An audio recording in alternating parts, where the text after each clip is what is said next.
Hello, I'm Matthew Fisher. Welcome to the Effective Software Engineering video series. In this chapter, we're going to talk about programming.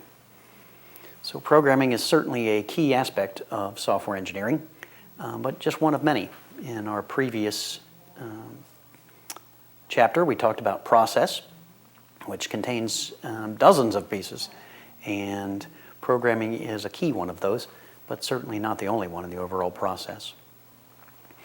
So how does programming fit into an engineering framework that we use to create software that is successful in the marketplace? Well, it's certainly a vital piece. Programmers and programming are the step that creates the product. So if we liken it unto a manufacturing process, you certainly have to have a widget to sell if you're going to be successful in the marketplace. So programmers are the people that are creating the widgets in the software engineering discipline. There is a little bit of an over-focus on programming. I, as a young engineer, and even today, had a real passion for programming, exploring new languages, understanding the details of a particular language to the very fine minutia. I think for the older people in the crowd, the obfuscated C contest was really quite popular for quite a while, to write a small program in as few characters as possible, resulting in a tangly mess. So the fascination with programming is a great thing, and one that I've certainly enjoyed, but it's not necessarily good for a software engineering process. So within the process, programming is key and certainly vital, but as engineers, we need to think of a lot of things and not just programming. So when we talk about engineering, the language that we're talking about is not really too relevant. My background has largely been in C and C++ and Unix, more recently in Java. But engineering can be applied to any language. Certainly, the older languages, COBOL or Fortran or whatnot, or some of the new languages. Let's talk about scripting languages, Python or Ruby. All of these can use software engineering discipline to produce a better product in a shorter amount of time with less people and for less money, which is certainly a good goal. A little bit more on programming in terms of just the pure parts of programming. So programming is relatively easy to learn, and it used to be more complicated back in the days with assembler and having a very close relationship with the machine and understanding a lot of complicated details. But these days, I think as sites like MySpace show us, just about anybody can get up there and make a custom bit of programming to create some software that shows bits about themselves or whatever else you might want to do up there on the web. So the programming itself is not really that complicated, and any competent person can take some time and learn the details of a programming language and be able to produce software. So I contrast this extremely sharply with software engineering. So I've met thousands of programmers in my career and just a handful of very competent software engineers. And this is a result of a lack of focus. I have met many extremely smart programmers that just didn't have a focus on engineering. They were focused on their job as a programmer and producing software that they felt was good for whatever particular requirements that they were working on. And they lacked an overall focus on the software process. So in programming, what do we mean by applying engineering principles, right? And there are many of them, and I have made a list that I don't have time to hit here in the video, but you can get up onto the website and take a look if you'd like. It's www.dynamic-memory.com, and then the videos section and the show notes section. They'll have some notes about this particular video. One of the big things in programming is maintainability. I stress this constantly with people that I discuss software engineering with in terms of day-to-day programming skills. So as we're writing new code or we're enhancing complicated code that has been around for a while, we have to think about the people who are going to come after us. And will they be able to understand the changes that we've made and build on top of those changes to further enhance the product?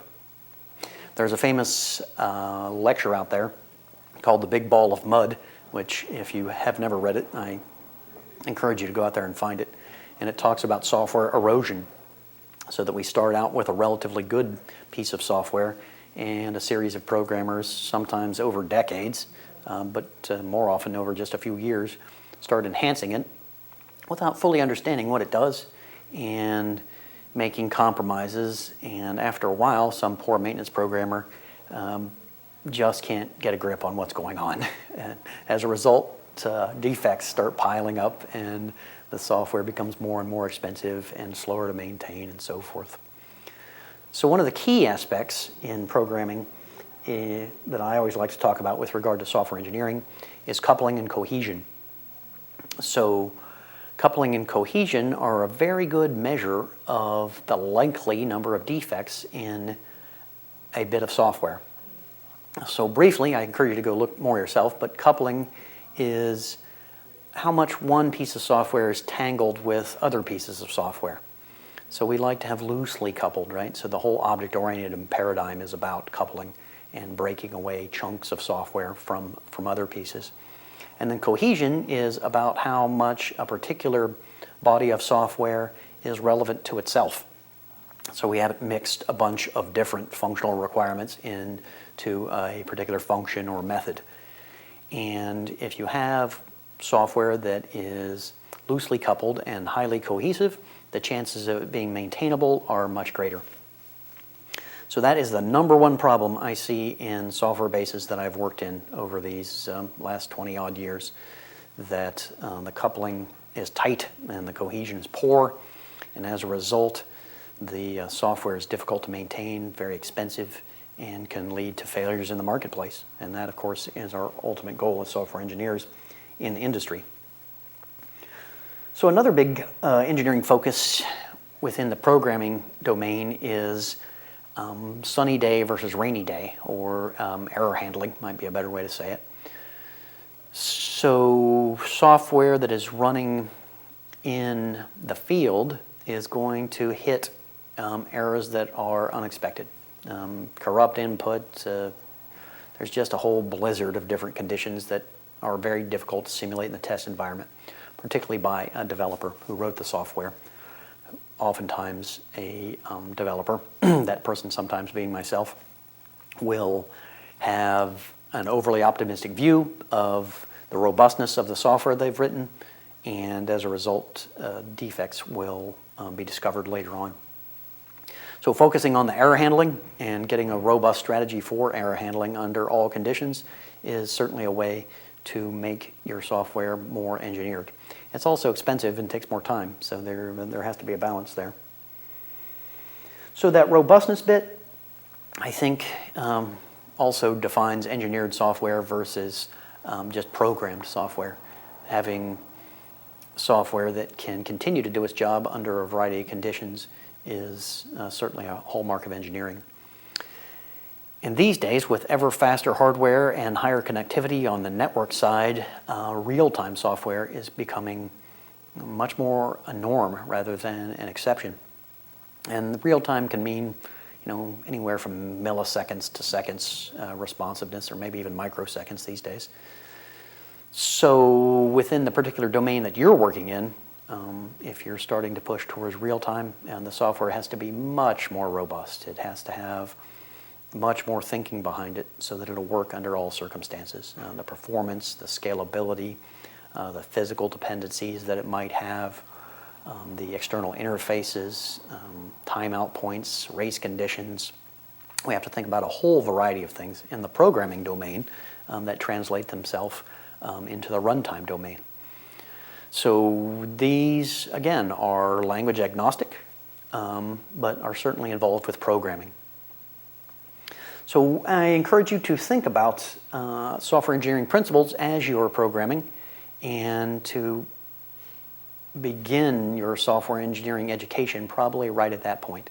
There are plenty of good resources out there, and these videos can give you some ideas. The next chapter is going to be on testing. Before you read that chapter, I'd like you to think about what you do for testing in your job, how you can do it better, your interaction if you're a programmer with the testing department, or if you're higher up the chain in terms of requirements or design. What can you do to help the testing team do a better job? Or if you're downstream in the operations department or the support team, how can you give feedback to the testing team so that the software that comes out certified as tested is in fact ready for prime time and is going to be a success in the marketplace. So thanks for joining me today. My name is Matthew Fisher. If you want to contact me, you certainly send me an email. It's Matthew, M-A-T-T-H-E-W, @dynamic-memory.com. And I certainly encourage you to get up on the website at www.dynamic-memory.com for some more information about these videos and also for some test tools that my company markets. Thanks, and we'll see you soon.